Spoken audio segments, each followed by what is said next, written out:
This experiment is an example of electrostatic process. Here the scale is rubbed with a piece of cloth and therefore attracts the paper by transferring some positive or negative charges. Hi, myself Divya. It's an experiment demonstrating electrostatic force between a balloon and a piece of papers. So, first rub this balloon with the help of a cloth and bring it near to a small piece of paper. You could find that it gets stuck to the balloon. It's due to electrostatic force. Thank you. Things needed: balloon, paper and cloth.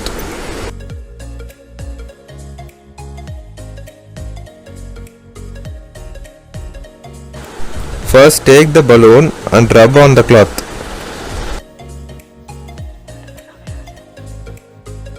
As the cloth is negatively charged, while rubbing the balloon with that, it goes to the balloon.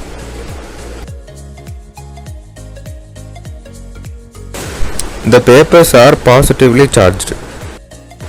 As we all know, opposite charges are attracted. When we keep the balloon near to the paper, it gets attracted.